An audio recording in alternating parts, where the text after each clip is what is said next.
Ennyumba eno amatiribona gy'oyinza ogenda maaso n'okuba nti ogamba omuntu agenda maaso n'okuba nga atunulako oba akwokomya amaaso, wabula ng'eri mu kiseera ekyokuba nti eteekebwateekebwa okuba ng'emalirizibwa olunaku olwaleero.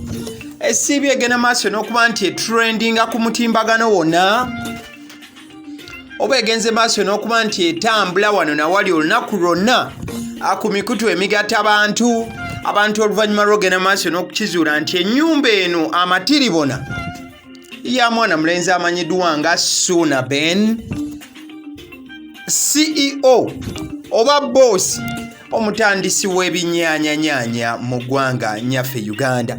Ennyumba eno abogera maaso n'okuba nti ogiraba mukwano gwange eri mu nkula ya kalina, wabula wano emyaliriro egiyinza okuba nti girabwako giri emyaliriro ebiri.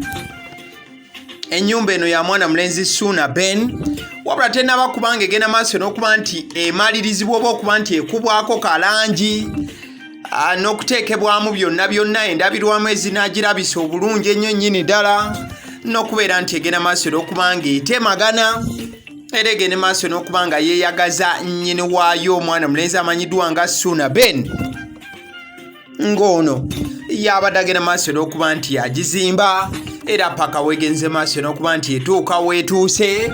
Abandi abagambye nti mwana mulenzi Suuna Ben alabika muntu atayagala nnyo kuba nti awuliriza enkuba ng'etonnya ebweru ku mabaati, nabwe ekyo yagenda maaso okuba nga agizingizaako etegula mbuufu obufaananako bwe butyo. Ennyumba eno nno kyekigeze maaso n'okuba nga kijjayo ennyumba netuuka n'okuba nti nno emanyika, olw'ensonga nti ennyumba eno Suuna Ben amaze ebbanga ddene ng'agenda maaso n'okuba nti agizimba era nga buli kasente kagenda maaso n'okuba nti akwatako wano na wali. Mwana mulenzi wano agenda maaso n'okuba nga akateeka mu nnyumba eno, naye asobola okubeerako n'ennyumba e Kampala wano n'ettaka erirye, ate ayongere okuba nti agenda maaso n'okuba nti ajooga, ate n'ab'e Masaka gye agenda maaso n'okuba nti afubutuka bagende maaso n'okubeera nti bamwenyumirizaamu ne sekwenyumiriza yenna.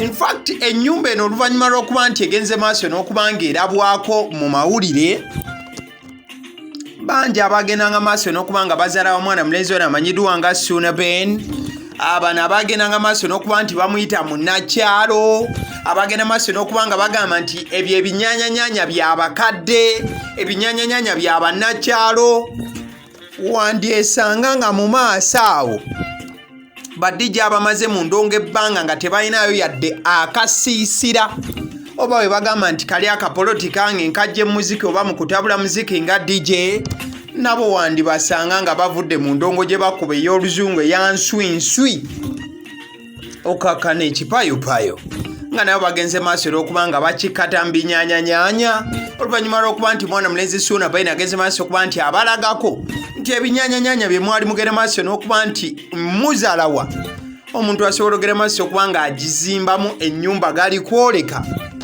eri ne mu kika ekya kalina. Wabula ennyumba eno tugitegedde tutya? Abantu boolaba ku screen baagalana, oba oyinza ogamba babadde baagalana. I think that would be the right tense to use right about now. Ababiri boogera maaso n'okulaba ono ayambadde ejjirikooti oba ejaketi eya bbulu ye mwana mulenzi Suuna Ben, ate ayambadde yero ye mwana muwala amanyiddwa nga Mary Nambwayo. Mary Nambwayo wali omuwuliddeko? Mwana muwala gw'olaba ku screen awe yali ne afande gye buvuddeko ye mukyala wa Suuna Ben, oba abadde mukyala wa Suuna Ben kuba we byatuuse kati Suuna Ben omukyala amannya gagenda maaso n'okuba nga amuyita essaawa zino bw'ogawulirako omanyi kyokozesa okutuula. Ekyo nno Suuna Ben kyali mu kuyita abadde mukyala w'ensangi zino nti agamba naakati temugazza mu nnyumba yange. si byakusekeramu. Omukyala anyirira gwogenda maaso n'okuba nti olaba ku screen ye Mary Nambwayo, ono nga ye muninkini wa mwana mulenzi Suuna Ben, in fact ng'amuliramu n'omwana. Gye buganze maaso n'okuba nti bukeerera ennaku z'omwezi leero 8 omwezi ogwa July, ebintu tebibadde byangu mu maka ga Suuna Ben ago g'ensooso balaga amatiribona kookomya amaaso. Era wabaddewo emmotoka kika kya loole mu maka gano aga Suuna Ben. Eno ebadde ze kulaba nti etikka buli kimu ky'oyinza okugamba nti mwana muwala Mary Nambwayo nti kikye.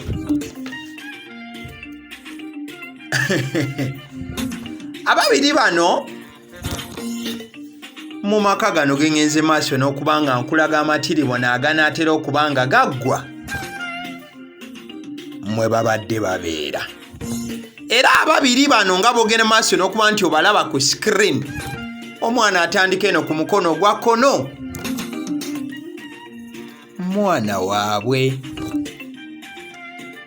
Era gye buvuddeko oba emabegako omukwano omungi gwe balina ogwali gugenda maaso n'okuba nga gutintanga juyisi oba nga gukulukutanga amata, gwagenda maaso n'okuba nti guvaamu bebi oyo. Wabula ekiro ekikeesezza olwaleero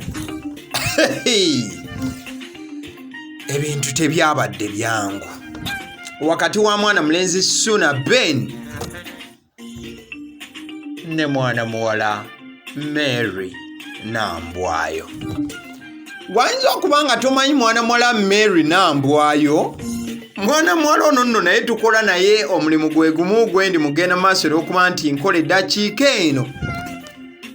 Mwana muwala Mary Nambwayo naye ali mu mawulire, era Suuna Ben mwe yagenda maaso n'okuba nti amusiŋŋaana ne bagenda maaso olw'okuba nga beeswitiza n'okweswitina.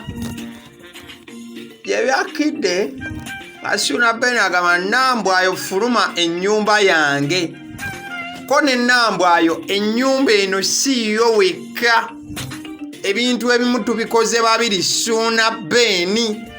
Ko Suuna Ben Nambwayo fuluma enju yange, sikwagala mu nju yange.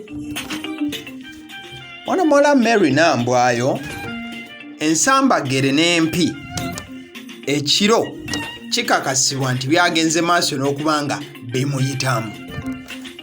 Wetwogerera Suuna Ben tetunaba kubanga tumufuna kubaako kyayogera, wabula mu vidiyo eddako ngenda kuba nga nkuleetera mwana muwala Mary Nambwayo ng'agenda maaso n'okuba nga attaanya ebyabaddewo wamu n'abatuuze ababaddewo ng'ensasa gegenda maaso n'okuba nti happeninga.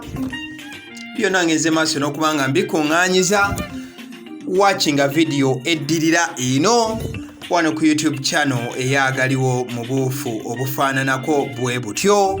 Suuna Ben Mary Nambwayo bintu bizibu. Liking a video eno, thank you.